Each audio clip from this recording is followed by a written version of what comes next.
Hey everybody, Scott Burnside back for another edition of the Suitcase and the Scribe.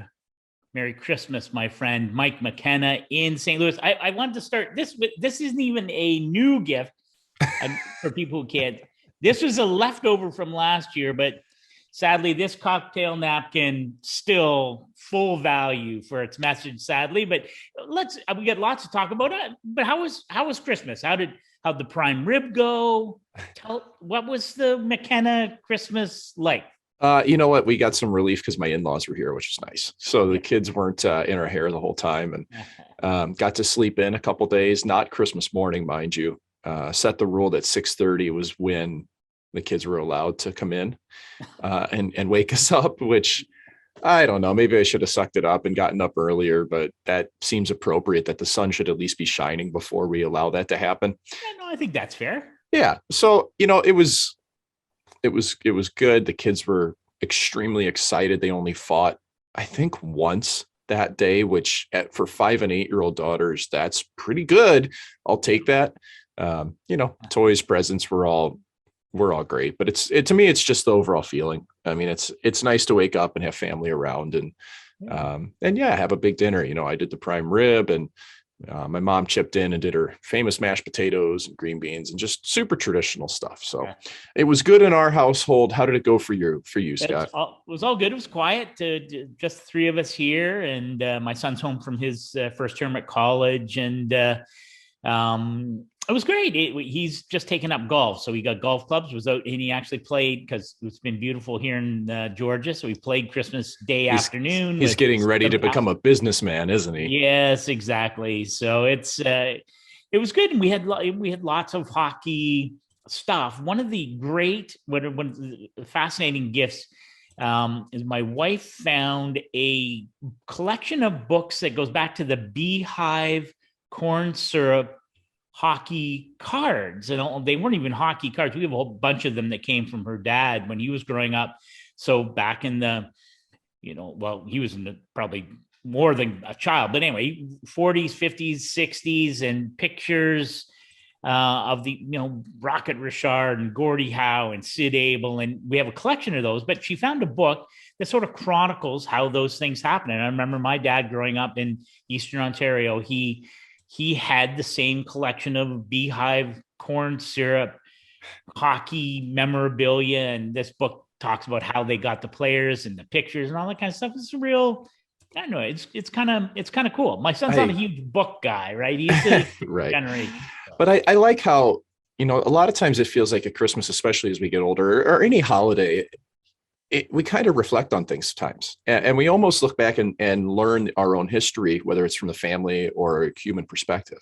Yeah. One of my favorite gifts that I received was a book on lost race courses in the United States, and my wife had realized, hey, I really enjoyed watching Dale Earnhardt Jr. had a show on about lost racetracks. Well, growing up in a racing family, I've always just been enamored with these bygone eras, and some of these tracks are still just, sitting there with the ghosts of the track still roaming, and like they have this weird vibe to them if you ever visit one. And like, I just, a book like that, I feel like you learn so much, and you kind of yearn for the past, but it does gives you perspective on where we are in life now, and just how, and really how different honestly, Scott, like how complicated life is now and how fast it moves, like, man, things were so much simpler even 20, 25 years ago, like technology tell you what, man, technology's changed everything, because these phones, we're constantly, like, Scott, how many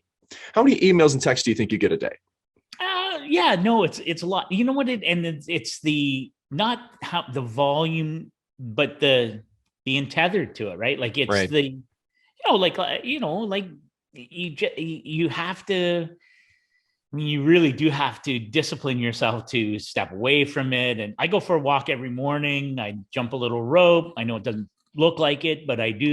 I never take my phone. When I go for a walk, unless there's a potential for an emergency call or something like that. But I never take my phone with me. But man, it's hard. I'm curious. I want you, I know you're a big racing guy. Have you been to some of these abandoned tracks? Like, have you been able to go or walk around, or really? Because that, to me, like that would be the coolest thing. Yeah, there's one outside of St. Louis that maybe a third of the track is left. It used to be Mid-America Raceway. It was out in Wentzville, Missouri, which at the time was 45 minutes outside of St. Louis.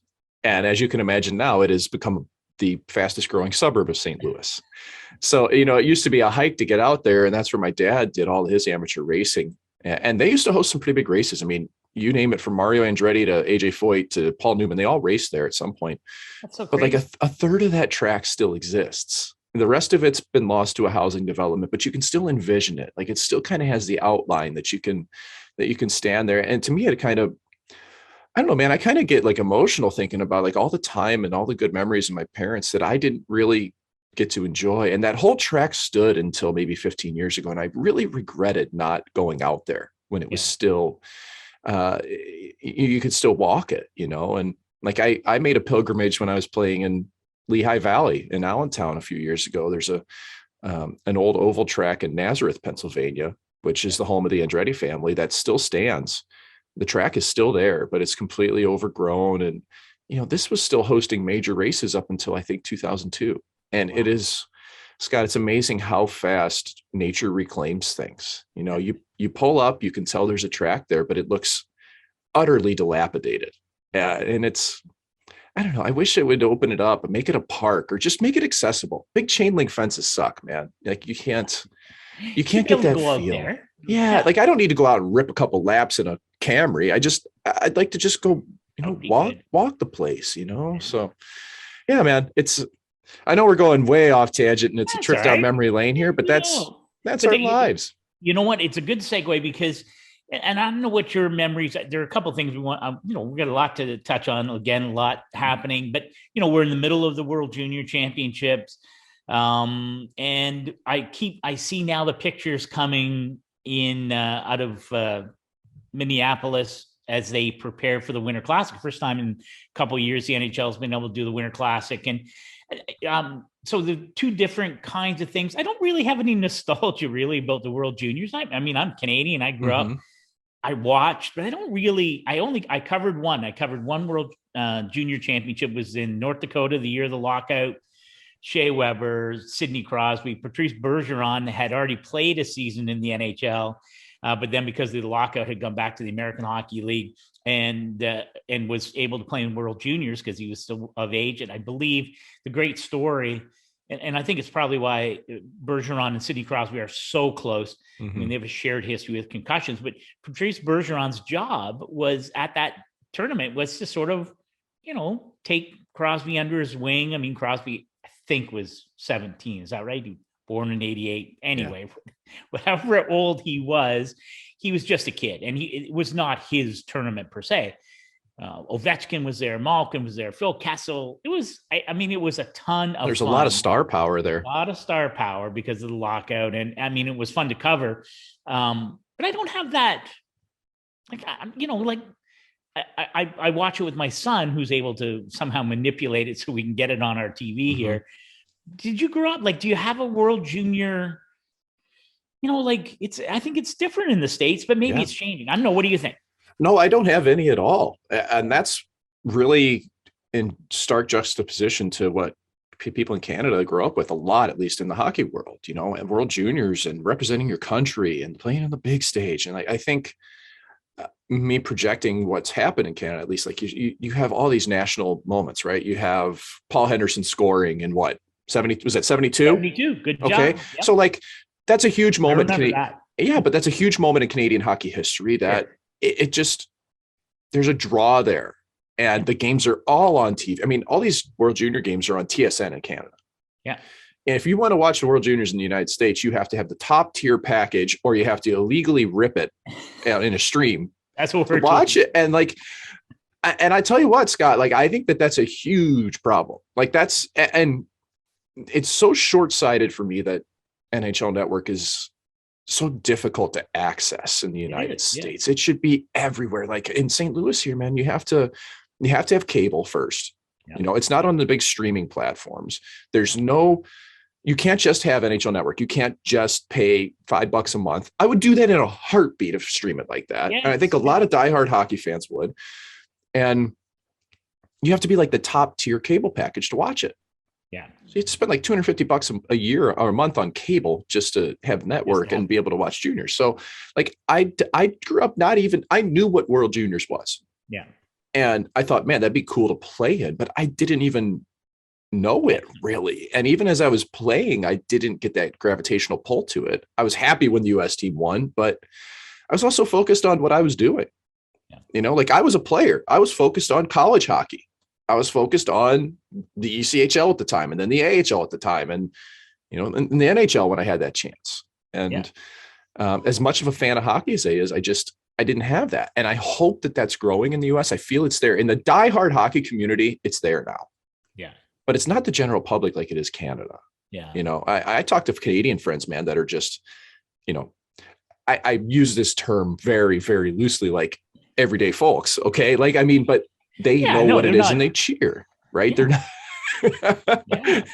making myself sound like I'm something important here, but but I know what you mean. It's not just for the hockey elite. It's a traditional thing. Well, look how important this is for World Juniors, and we're talking about men's World Juniors, but like, how about the IIHF can and the women's? Like, yeah, what an absolute farce that is. Like, it hasn't been a great look. And it's interesting. I'll mention this. I have a column coming up at the end of the week, the end of the beginning of the new month, as I do every week, but every month rather. And early in the season, I talked to the new head of the IIHF, Luc Tardif, who took over for Rennie Fassel, who'd been in the position for 27 years and stepped down, and really was an institution in international hockey and at all levels. And, whether it was NHL players playing in the Olympics and the growth of women's hockey and all those things, the World Juniors. And I enjoyed my chat with Luc Tardif, who was born in Canada, moved to Europe.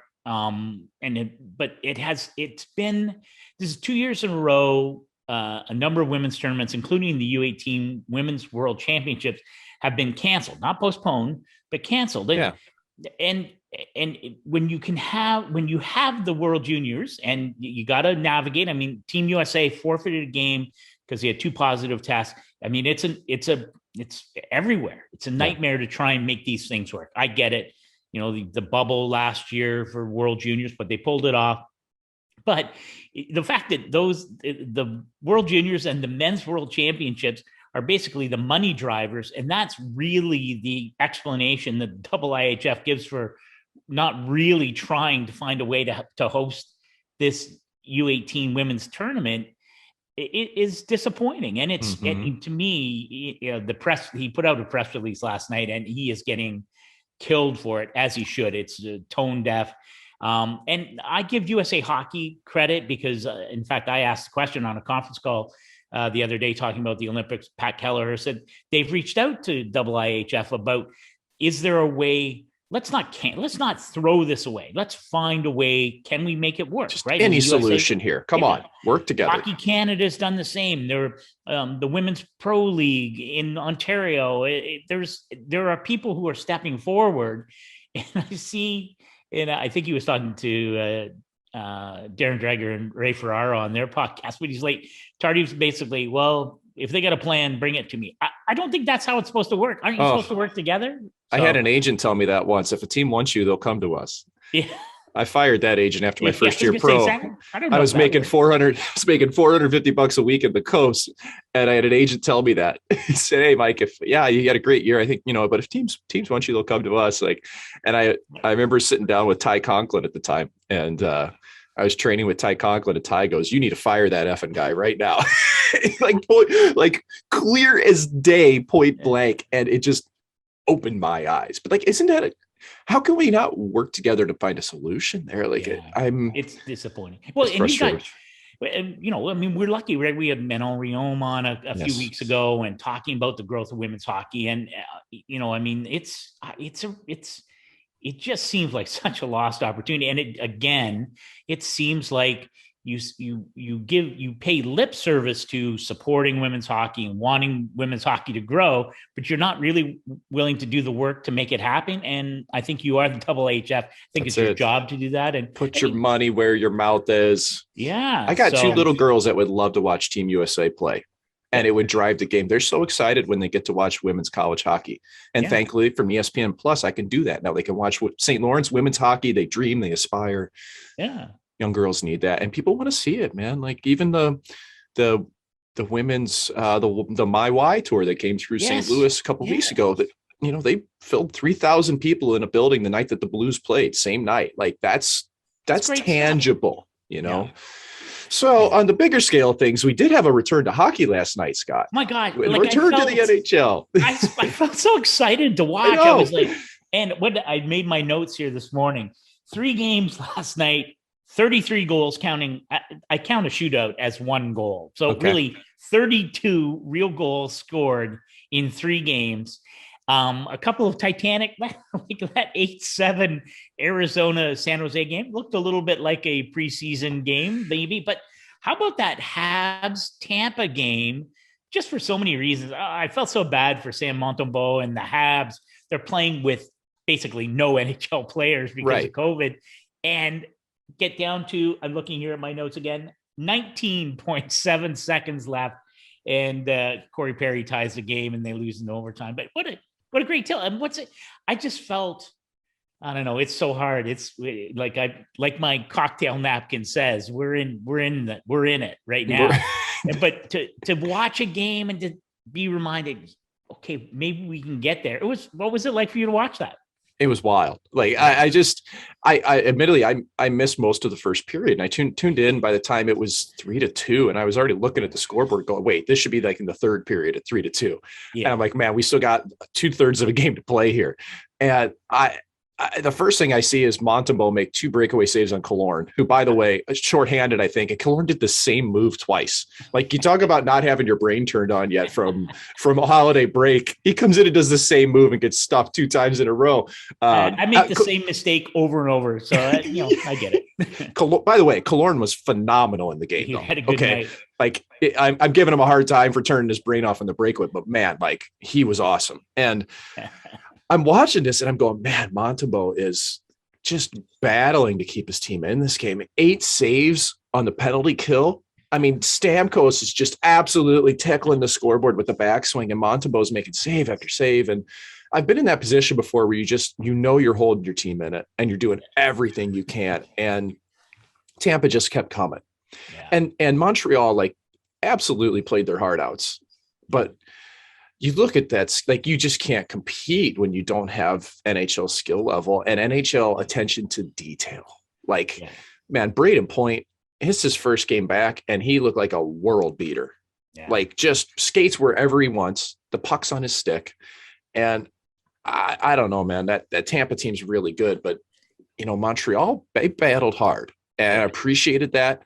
But it was a real microcosm of what I saw in the other. I watched the Vegas Vegas game afterwards against LA, and and then I watched the highlights from San Jose and Arizona, and I just went, this is the most careless hockey I've ever seen. and those first games back from a holiday break, they're always a mess. And the goalie's like, you actually don't ever want to play that game because it's a stat exploder. Like, you can, like, you will just bomb your stats, but like, what's coming. But I think it's even more now because it's a long break. They had 6 days. A lot of teams had even more than that. And like you said, Scott, these rosters aren't there. Like this is basically Laval plus some of the regulars for Montreal. And I tell you what, man, that's an uphill battle. And that's where you see the difference between NHL and American League players is the attention to detail. It's really not the skill level. Like, the skill levels are pretty close, but they just don't think the game the same way. And you could just feel Tampa's they're going to score. They scored 17 seconds left. Yeah.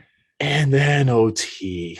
And I wonder what you thought of that. You sent me a note this morning. I was like, oh, that was it. And it's one of their NHL guys, Jake Evans. I mean, come on. I don't like to beat up on players. Yeah. But if you want an example of what will keep you out of an NHL lineup, watch Jake Evans the moment he thinks he's been wronged and there should have been a penalty on the play when his feet got crossed up and Stamkos took the puck from him. Yeah. He just quit playing. And he's looking to the ref for a call. and his hands are up and he can't believe, and like, if he would have just gotten his ass up and skated hard back through the middle, he might have prevented that pass over to Palat and kept the goal from happening. And then after the goal goes in, he still goes to the ref complaining. And straight up, man, like that will keep you out of a lineup. That's a terrible look. Yeah. And especially in a stage like this where it's like, dude, you're playing overtime in the NHL against Tampa Bay Lightning. Here is your chance. Yeah. You know, and so by all means, like a player with a good reputation, everything else, like, but it's just a reminder, man, like you can't stop playing. You can't look to the referees to save you. You've got to make your own luck. I don't even think it was a penalty. I think he's caught his own feet, right? He just went down trying to break out and he felt a stick on him. And it just, you know, sometimes in your head, if you feel something like that and you fall, you think like, it must have tripped me up. Yeah. So you know what I took away from that game, and you touch on it. You mentioned Braden Point, like Tampa is, you know, sort of quietly, you know, they've, you know, floored off to the huge start, and then, you know, Toronto's on a tear now. But listen, Tampa is, and then you're like, oh yeah, Braden Point, pretty good player. Yeah, hasn't played for weeks. Oh, by the way, they're still missing Kucherov. Yeah, exactly. Yeah, no, it's Vasilevsky didn't even play. They had Maxim Lagacé in net. Oh, I know. Yeah. So, are you worried? Like, since you and I did our last show, I mean, things continue to evolve on an hourly basis, and NHLPA come up with you know, basically a modified taxi squad similar to what we saw last year, but with some restrictions on who can be called up and the length of time, which I think is, I mean, I get all of this, and, you know, in spite of Brad Marchand spouting off, I don't get that. But why did he spout off before, man? Oh, dude, it's your association, dude. You're like part you, of the NHLPA. You pay them. I can't stand this. Like, you have the ultimate bully pulpit. Social media exists. If you don't like what's going on, roast them publicly. See if you get some change, man. Like, I don't know, dude. Like, I've talked to a lot of players behind the scenes. I just hijacked you real quick there. I'm sorry. But like, I talk to players all the time, and I hear this, that they're saying like, we need somebody like you, like, to me, like, cause I guess I was Mr. Union guy for a lot of years, which I was in the PHPA, but like, I just don't think people stand up and say anything. And then after the fact, they're like, I can't believe we're doing this. It's like, they want to do everything behind closed doors. Like, we don't negotiate in public. Well, if you want the shit to get done in today's society, if something's wrong with your food order, if you leave them a bad, like, Yelp review, great. If you roast them on Twitter, then you get a response, because nobody wants to be made a fool publicly. So I'm sorry. That's no, I don't get it either. And but I do like, I think it wasn't, I mean, listen, we have spent some time here, and I've been doing it for quite some time now. I mean, sometimes the NHL is easy to, they do things that it's easy to question them, and it's easy to criticize them, and they should be criticized for some of the things that they do. But like, oh my gosh, I'm going to hijack my own commentary now. Hart Trophy for Steve Hatzi Petros, the NHL schedule maker, and his team. Oh my God. You know, the NHL's trying to juggle postponed games, when they're going to get them in. And they're trying, like, people are complaining, or like, when the NHL's now rescheduling games that were supposed to be played in Canada, because now in some Canadian cities, Montreal, for instance, before the break, no fans, not allowing March. Fans. So I mean, the economics are, people that, well, it's all about the money. Well, I think he said this on Twitter. Yeah, of course it is. It's a business. Like, what do you expect? So trying to get this together, but having the taxi squad, I think it was inevitable given where we're at with the outbreaks. And I think it makes sense. I swear, if Pierre LeBrun was here, he'd be like, is there a question? And it's coming now. Do you worry though, about the quality? Do we just have to suck it up and say, you know what? It's not going to be perfect, because this is far from a perfect world. And if we're going to have hockey, sometimes it's going to look like 8-7 shootout, Arizona, San Jose. There are going to be players you don't recognize because of COVID protocols. It's not going to be perfect, but you have to accept that. Or is there, we're asking people to pay money to go and watch those games for the most part. They're not, I assume, not getting a break on the ticket prices. Are you worried about the quality of the product? There's the question. I think in the public eye, it's real, but I think the public also clamors for more goals, more entertainment. Like, how many times do we hear that? Well, you're getting it. Here you go. If that's what you want, like if you want to watch the best players in the world, you're going to see 3-2 games. If you want to see careless, lack of detail hockey from players that aren't quite ready for the NHL, you're going to get 8-7 games. Which do you prefer? And I have a tough time with the putting the best product on the ice. We have to think about that. Do we have our best players? But like, man, teams have a maximum of 50 players under contract for a reason. Yeah. And I think you play the game. If you have them, you play. And the only thing that's going to be hard is for the Alumni Association to keep track of all these new players, because we're absolutely blowing the number through the roof right now. I used to think I was in a pretty special club as a goaltender. Like there's only, I don't know, last I looked, like, I think there's been 400 something people in the world that have ever had a shutout in the NHL, and I'm one of them. And I'm like, man, that's going to start like filtering off. But I don't know, not the way I saw those teams play last night, pal. Right. Those shutouts are going to be hard to come by. Yes, but I don't like the competitive aspect, right? I think you play, and I think that's something that we should. I do think fans will frown upon it, but like, do you want to see hockey or not? Because otherwise, we're going to be playing. We'll never finish this year. I do though think that postponing games purely due to financial ramifications is smart. I mean, you can't keep hosting games without people in the building. Like this is on the players. They're going to get crushed with escrow if they don't have that. Like, I mean, there was a legit feeling amongst Montreal that they may be on a 2-month road trip. Yeah. No, legit. It's a real thing. And I don't, if you want to have it, if you want to have 82 games, you want to get back to where teams have money to spend and you can sign free agents, you want to get out of the frozen cap era, you got to play the games and you got to have fans in the stands. So you cannot have it both ways. Can't be going back. You can't play. And who knows where we get to. I'll ask you, I'm Pollyanna. That's me. I still think we get 82 games in. I know we talked about it last week. I think we will. It's going to take some time, but we are going to get to a point where we're going to see really good hockey by the end of the year. And I think the playoffs may be a terrific, it just maybe the quality of playoffs may be off the charts because players won't have played 82 games. So I think it's going to get there, but it's going to be hard. Are you optimistic? Do we get the 82 in? Yeah, I think it happens for sure. I do. And I think that we kind of have to look big picture on this. There's still a lot of hockey games being played. I know it feels like when you see all these postponements, it's like, man, nobody's playing. And no, we had 3 games last night. There's going to be a whole bunch tonight as we speak on Wednesday. I think we do. And I've talked about this before, where look at a team like Calgary that's had their whole team have COVID, whether they felt it or not, they've all had it. And they're not going to be tested now for 90 days because they've had it. Like they're scot-free.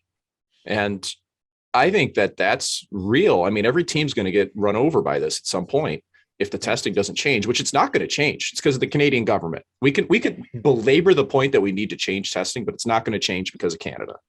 Unless we move all those teams that are north of the border into the US for the rest of the year, testing isn't going to change.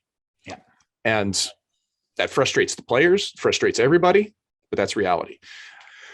I think I think that the interesting aspect of this for me is when I look at a team like Minnesota, who hasn't had hardly any cases. You know, they just popped one the other day going into the Winter Classic, but one player, and they're going to get hit by COVID at some point. Like, I don't know how they can't. That's just been every team. You know, what happens to them? Like, can they keep it going? But to your point, I really do think that once these teams have more or less all gone through the COVID cycle, man, we get to like late February, March, all systems go, dude. Like this should be good hockey, and it will filter out. It'll filter down. Like it's going to get back to normal here with the scores. Okay. Like the detail will come back in. This was, the first day after holiday break. Like I said, that's the shit sandwich game. That's it. I think we could be on pace for some really, really good hockey. I just am concerned about, man, Canada's just, it's gonna like long term here, man. I don't know if Canada's ever going to get out of this, and I think that really makes people in the league nervous about the viability of those teams in a lot of ways. Like, I can't help but think that. Minnesota, St. Louis, Winter Classic. Going to be record cold. It's going to be the coldest ever. I love it. I do too. Yeah, I'm pumped for it. Do you have a Winter Classic moment? Is there, like, got one? Well, the initial one, I'm thinking of Crosby scoring and shootout in the snow Yeah. on Ryan Miller against the Yes. Buffalo Sabres. Like, I don't think there'll ever be a more iconic moment than that. I think of the follies over the years with the bad eyes and the snowfall, and like, I think it's all part of like the charm of it. Yeah. I think it's such a cool marquee event. Yeah. No, I And, agree. on a selfish scale, thinking about my home city, St. Louis, hosting it, which was Yep. really cool. Busch Stadium, the arches in the background, and all the alumni show up. Yeah. That's the, It's yeah. just, man, it's bigger than the game. And these are the events that hockey need. They need these events. We need people to draw. Even think about going down to Texas, like how there's a home run play. Like, Well, that was great. you talk about favorite moment, and this is just the black humor in me, I think, is how about Corey Perry getting ejected 5 minutes in and having to walk about 4,000 yards away from the rink when he gets kicked out? Oh, I know. That was so Corey Perry too. Honestly, like, I felt so badly. Ryan Ellis was gone. I think he was out for 6 or 7 weeks, and I don't even know if he's ever been totally, like, It was that a was bad terrible. hit. But you're right. That was the ultimate walk of shame. So It just had me it makes me laugh thinking about it. And it's, I feel bad for Ryan Ellis now that I'm laughing at that, but it just, I'm sure, yeah, he's over that. But yeah, no, it was all right. You mentioned earlier leaving a review on Twitter or Yelp or whatever, but that's a great segue because we will take a brief break, as we do in each of the Suitcase and the Scribe podcasts, to recognize DoorDash, the proud sponsor of the Nation Network of podcasts, restaurants, and more delivered right to your door. All right, my friend, what do we got? What's we got some stuff coming up. I made notes. What are you looking forward to? What do we got? We got some things. All things being equal, we're going to see some more. We're going to see hockey. Teams are going to get back to it. I prefer to view what we hope we'll see. What's on your mind? What are you looking forward to seeing? Well, first, thanks to DoorDash for saving Christmas. They didn't save it, actually. We always have Chinese food on Christmas. That's right. And I know that is a tradition amongst some religions. I am not of that, but our family does it every Christmas because it makes it easy and it's just awesome. I love it. So DoorDash, we put the order in at like 3 p.m. and ate Chinese all Christmas Day. Things that I'm looking forward to in 2022. I'm fascinated by this Calder Trophy race in the NHL for Rookie of the Year. Yeah. Because I think Lucas Raymond and Trevor Zegras and Mo Seider, they all have a place at the table here. Yeah. And at the beginning of the year, we thought Cole Caulfield was going to run away with it. And poor Cole's down, 6 points or 7 points, I think, for the Canadians. But I think Raymond and Zegras are their sexy picks. Yeah. Zegras is obviously trending upward. He's made waves with his creativity and the goals that he's scored and the assists that he's dished out. But to me, Raymond has been more consistent. Yeah. And Raymond's he played minutes right off the start. He's a dynamic player alongside Larkin. He has more oomph because he has a little bit more scoring power right now, at least. I think Zegras is trending towards that. But the most impressive player to me is Mo Seider. Yeah. 20 years old in the National Hockey League, playing first power play unit, quarterbacking it, and logging 24 minutes a night for the Detroit Red Wings. Yeah. That's a lot to ask. And he's been really good. I mean, put it this way, he's, I think, 13th in D scoring league wide as a rookie. And, you compare that to Raymond and Zegras, who are down in the 20s, 30s and forward scoring. Like, I don't know, man. Like, I think it's probably going to be one of the two forwards. But Scotty, like, I really like Seider. I do. I'm wondering what you think of that. And then also, what you're looking forward to most in 2022. Yeah. I'm curious of that whole Detroit team, right? Mm-hmm. I mean, they're better than people think, man. They're not just hanging in there. They're actually pretty good. They're going to play meaningful games right to the trade deadline. And they are fascinating.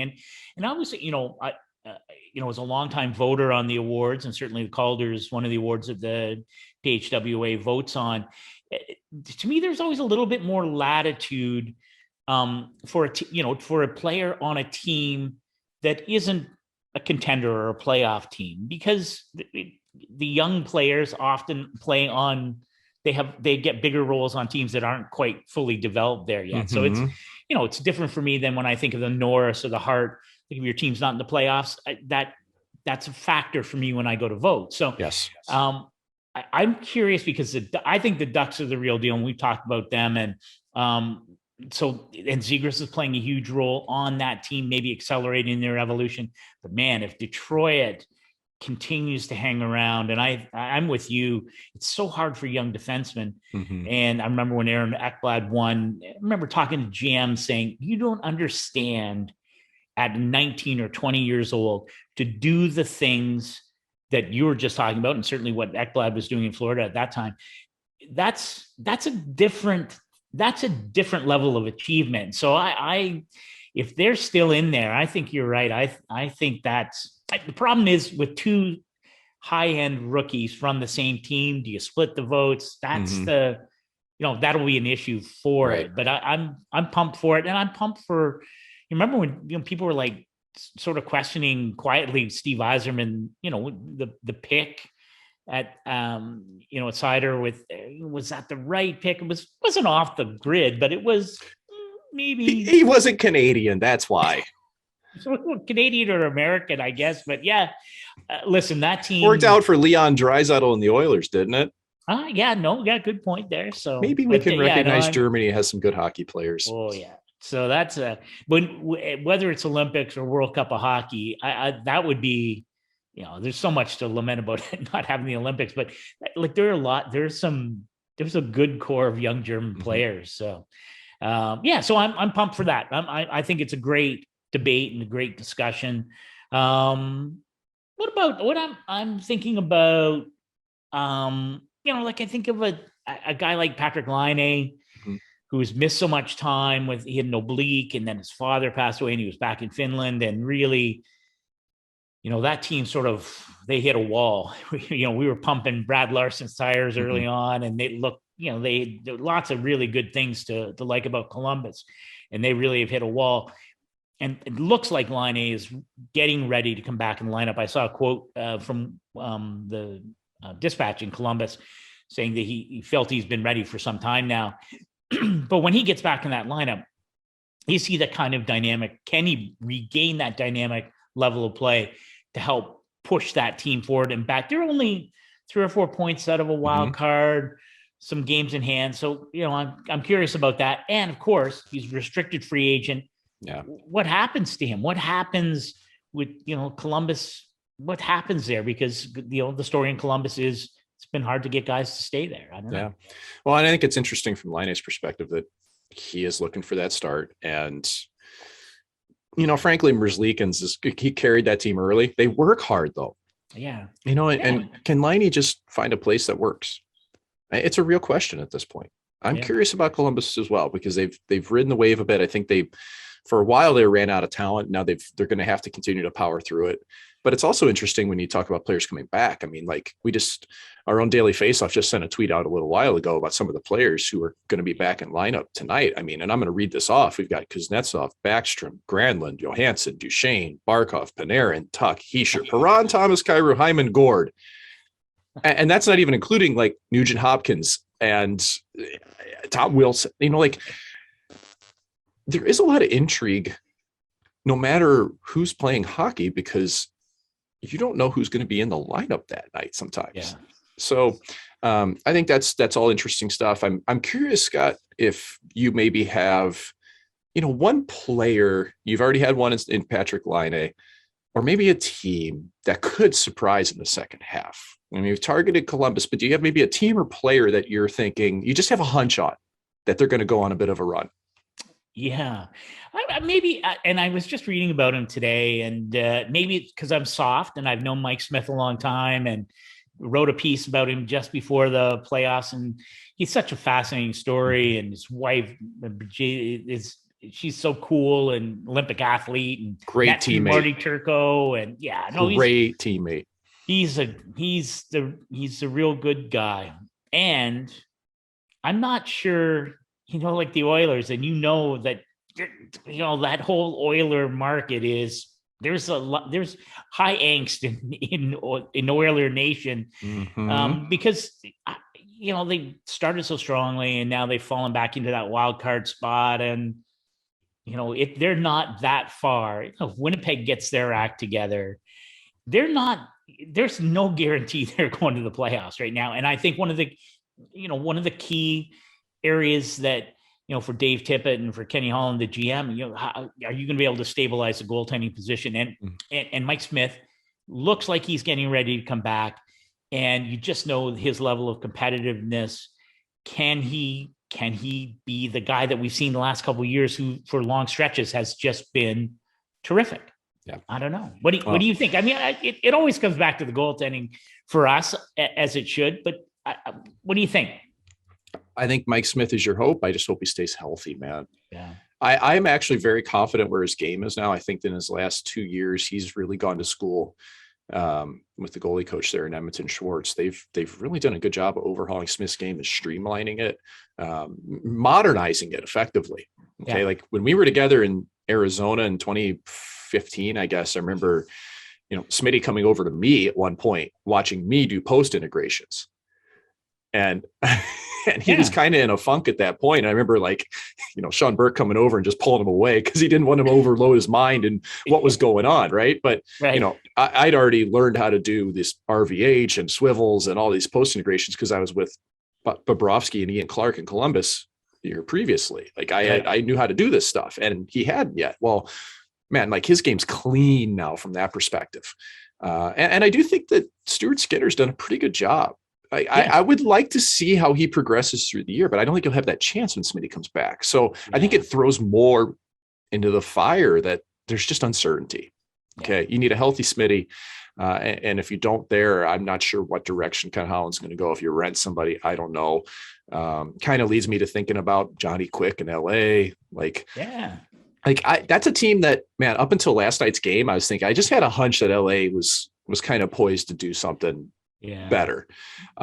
They looked like they were still roasting chestnuts and drinking Pinot Noir last night. He did not have a lot of help last night. Horrendous D-zone coverage. And I feel like Quick has done such a good job this year and could somehow will that team, and they're getting healthier, but I'm not sure. The player that I really kind of have my eye on is Ryan O'Reilly in St. Louis. Yeah. He has not had a bad year by any stretch. He's had an okay year, but it goes along with St. Louis in general. That's a team that's been ravaged by injuries and COVID. He hasn't had Perron alongside of him much. His power play, lines have been all mixed up. I think Ryan O'Reilly is somebody that could really break out in the second half. We could be talking about a guy who's putting up 13, 14 points in a short span, kind of like, Blake Wheeler's done in Winnipeg. He's been on a tear lately and he started really slow. So I've got O'Reilly pegged for a big second half. I'm very curious to see if Nazem Kadri can keep this going, because this guy's fourth in the league in scoring and nobody wants to believe he's as good as he is. And how can you deny the point totals? The fact that he's last 7 games, I think he's 14 points or something insane like that. So I think there's a lot to look forward to, but it's going to come down to lineups and health, Scotty. And we can't predict that, man. We just can't. So I'm looking for and I haven't. I had a piece on Nashville this week, so I got a chance to talk to John Hines, and so my friend Pierre Lebrun often accuses me of having a little Stockholm syndrome, and I'll have a piece next week. I was chatting with Gerard Gallant, and that Ranger team is the team that I'm. I figured they'd be in the mix, but boy, they were one of the top teams in, certain points percentage. Yeah.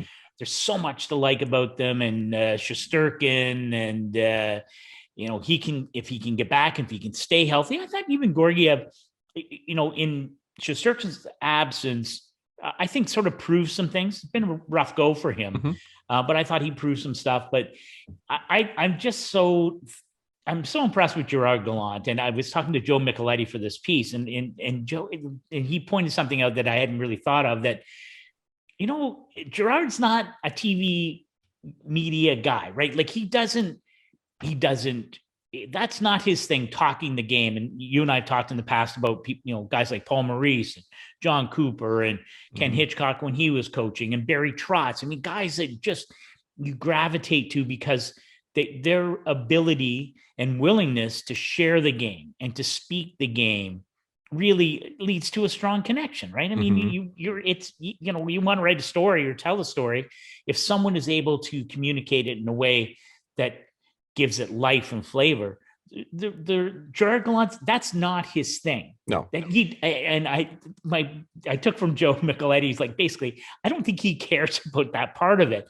But in that room with those kids, and some nights Lafreniere's 8 or 9 minutes, or Capo Caco's, fourth line in single digit numbers in terms of ice time, but he has sold that team on it's okay because we're winning. And on the nights where you're going, you will play.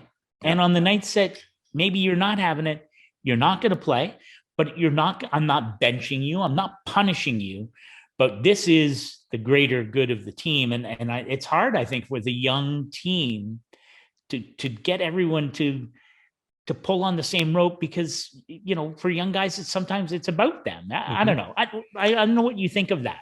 Yeah, well, first off, I want to just touch on Joe Micheletti and how much I appreciate him. I grew up in St. Louis when he cut his teeth in say media. Hello. Here I'm diverting into casual personal chat. I was telling him that you and I do this podcast. He was like, he's such a good man. So say hello to Mike. So there you go. He was pumping your tires.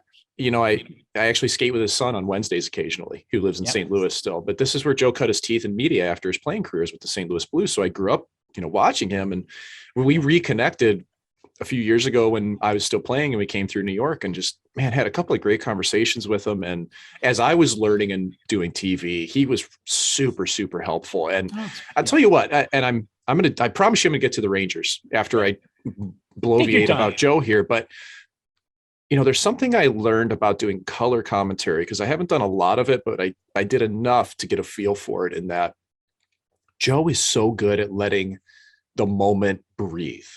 Yeah. And he'll spread his words out, and every word has emphasis to it, and it builds the drama of the moment. And for an ex-player, that's something that's really difficult to do, because we just want to go. We want to tell you exactly what happened immediately, right away. And I learned a lot from Joe, when I really paid attention to what he does on the microphone. And I got a lot of time for him. And I'm very thankful for, him helping me, frankly, early on. I'm not surprised that. Yeah, he was awesome. So going back to the Rangers, everything you said about Gerard Gallant, bang on, man. Like I briefly played for him in Florida. I went to 2 training camps with them there. I practiced enough in Vegas that I had pretty good interaction, obviously working for the team while he was coaching as well. Yeah. And you're right, man. Like, he'll stand up on the stage and just be like, other team's a real good team. We're a real good team. We played good hockey. That's it. Like, that's his press conference. Yes. And I think that, you can kind of from the outside looking in think like, does this guy even like care, or is he deep, or like, yeah. Oh, big time. Because if you've been in the room and understand how Gerard Gallant works that room, he has utmost respect to everybody. And guys like to play for him, man. Like I have friends on the Rangers that just say, like, man, great coach. Like that two in person, that's what you always get. Yep. And the crazy part is this guy's been fired in the most unceremonious ways twice in his career. Like a guy who, the last guy to deserve the way he was canned. But I picked the Rangers to finish second in that division. They were kind of my flyer team that I thought, okay, I'm going to take a hunch here. And a lot of it was because of Gerard. And I think he's got that mentality with that team. They're hard to play against. I mean, you got to watch out for Revo. You got to watch out for Trouba. Like, they're pretty well rounded, Scott. Yeah. So I like them. Do you think I was thinking about this too? And, maybe, what happens in Florida, what happens in Vegas. And I'm a huge Pete DeBoer fan. I've known Pete a long time, very different kind of personality person. But I wonder if part of what has happened is that because he's not John Cooper or Paul Maurice or Barry Trotz, that the people maybe misunderstand. Like, you would think that ownership and management would understand, but I just wonder if it's part of that he cares not a whit for how he is perceived outside that room. And I wonder if it's cost him. I'm sure he doesn't care. I'm sure he doesn't, but I do think perception is reality, which is always unfair. Yeah. And I think, like, when you listen to a press conference and it comes across as very simple, you can be labeled as a simple person, which does not mean that you are unable to think the game or communicate with your players or do system work. But if you're not in the room, you don't know. And it's the same syndrome that fans fall into when a captain isn't very eloquent in front of a microphone. The Jamie Benn syndrome, where he just doesn't care about the media. He cares about his teammates. He could care less what the media or what that perception is, but everybody in that room knows who the leader is. Right. And that's a good point. Perception can be reality. It's unfair, but that's how the world works. But you know what, Scott? Like, we got a lot to look forward to here, Matt. And I want to selfishly bring this up for you. I got a story to share here real quick. Okay. And I'll let you, from that point, maybe you've got a nice story you can share with us for some optimism and some hope in 2022 and things that we enjoy. But I'm wearing this hat today on purpose, and it is the St. Louis Blues Warrior hockey hat. And nice. I wear it every Tuesday morning when I coach that group. I coach the goalies. And yesterday morning, goalie named Chuck. Okay, so Chuck was pretty much a beginner goalie last summer. And, Chuck's probably 40 something, like, it's not easy to be a goalie when you're starting later in life. And he couldn't really do a lot last summer, to put it nicely. Yeah. And we get on the ice yesterday, and everything that we've worked on came together, and we scrimmaged. And so Rob Ramage is actually the head coach of the St. Louis Blues Warriors. He doesn't want any credit whatsoever for this. He will defer all credit. He won't, media is not his thing in any way. But Rammer's been so good for these men and women that served our military. And we go out there, they're scrimmaging, they're trying to figure out the team order, because there's 4 teams. I mean, it's basically tryouts. Right. Chuck stole the show. Nice. I mean, just like breakaway saves, combo saves, moving to the middle, nice and square, using the Y theory. Everything that we talked about was working. And he came off the ice, and we just smiled at each other because we'd accomplished something together. And I felt first so good about myself, but more so because of him. I was proud of him, but he was prouder of himself, and that's the way it should be, because he's processed everything, made it work. And I talked to him afterwards, and he said, "That's the most fun I've ever had." Oh my God. On the ice. And I just, Scotty, man, it made me feel so good. And it wasn't about me in any way. It just, it shows you what the game can do and how much enjoyment you can have when it's pure, because there's nothing more pure than Warrior hockey. I mean, they're out there for the brotherhood of it. They're out there to have a locker room and have friends. Yeah. But man, it feels good to make saves, Scott. Honestly, to me, that's awesome. Perfect. And you know what I mean, man, it's, I'll get this out again. This is it's hard to stay positive, and it's hard to find positives in everything, in some ways. And so to me, that's perfect. That's a perfect moment. I'm glad you were there and had a role in it. And I'm glad you were able to share it, because, man, we need more of those. We need more of those moments. So yeah, it's pure. It's perfect. That's a perfect way to end our final Suitcase and the Scribe episode of 2021. And when we chat next week, 2022, I'm pumped for it. I can't wait for it. Part of it is, knock on wood, you and I will convene in Vegas at All-Star. Oh my gosh, Frank setting us loose. When I think about that, I'm sure we'll talk about many times between now and All-Star. Hope it happens. I think only of my favorite Ilya Bryzgalov quote after the semifinal game at the 2010 Olympics in Vancouver. I don't even think he played, actually, and Canada crushed them. I think it was 7-3, and Brizgalov said,